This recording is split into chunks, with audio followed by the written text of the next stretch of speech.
Kenya, a land of mesmerizing beauty, world-famous national parks, and unparalleled cultural diversity. Its capital city of Nairobi has become an epicenter of financial growth, not only for the region, but the entire continent.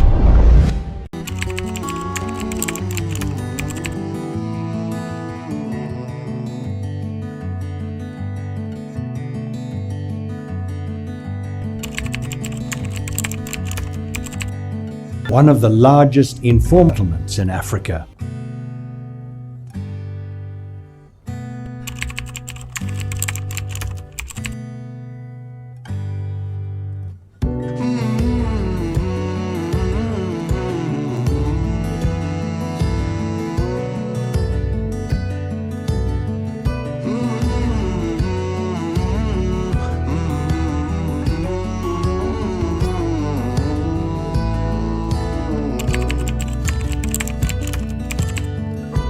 My name is Mbaka Wainaina and I'm from Nairobi, Kenya.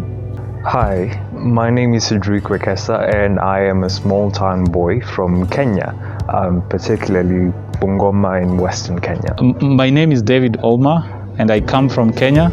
I come from Kisumu, a lakeside city in Kenya. Hi, my name is Mbaka Wainaina. I am a second year student from Kenya. I live in Nairobi, but I come from Nyeri, Karatina. Hi everyone, my name is Judith Muberu. I am a second year student from Nairobi, Kenya. My name is Jeanette. I live in Nairobi, but I come from Nyahururu. And hi, my name is Alana. I'm also a second year student from Kenya. I also live in Nairobi, but I originally come from Ihururu.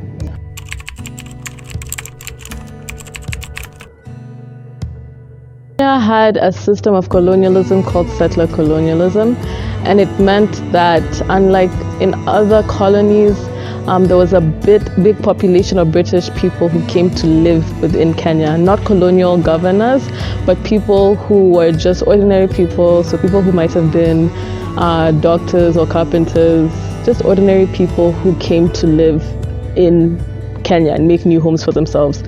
And they were allotted a lot of land that was stolen from indigenous populations or native populations, and a lot of those people were displaced. At the end of colonialism, our first president, Jomo Kenyatta, instead of redistributing land, because key thing is that Kenya had a big anti-colonial war called Burma War, and one of their key things they were fighting for was for land, so redistributing the land equally amongst Kenyans.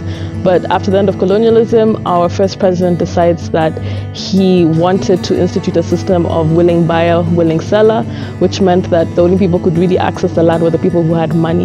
And often those people were politicians, just not the ordinary person in Kenya. So it created a system where very few Africans were able to accumulate most of the land because they had a lot of money at the end of colonialism, and most people are still landless to this day. It goes back to the question of what type of a colony was Kenya.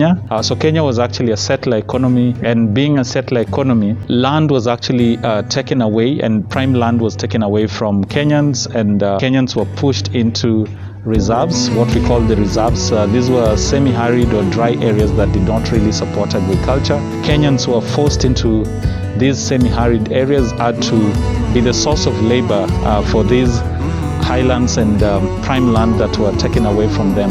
Colonialists left. They actually left what we call the elite class. Kenya have propagated the same system as the colonialists, which is mostly a system of accumulating wealth. So I think the greatest legacy of colonialism when it comes to Kenya's redistribution of wealth is the problem of accumulators. So very few people in the country masking as much wealth as they can and not really redistributing it equally to the people of Kenya.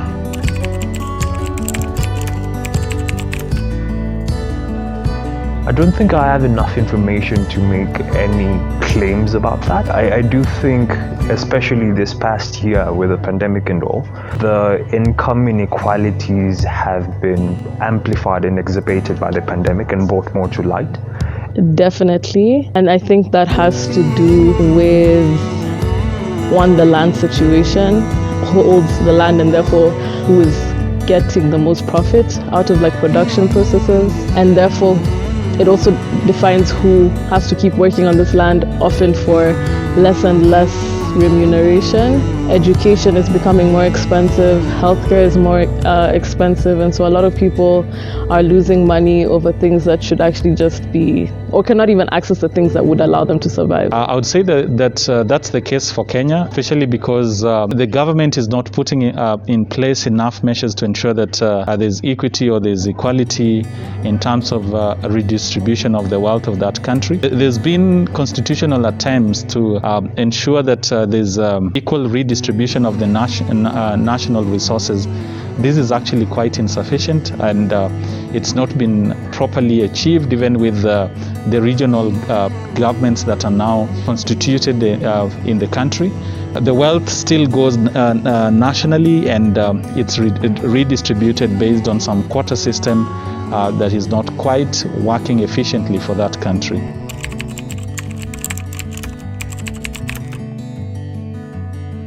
This would be applicable not just in Kenya but then across the continent. I'm a strong believer that there's a need for us to really revolutionize how we approach education on the continent. Better quality and free and accessible social services, particularly healthcare, education, and especially housing. I mean, Nairobi is famous for having some of the biggest slum areas in the world. The diversification of the economy, and really trying to look into new industries that might propel the trajectories of Kenyan economic development.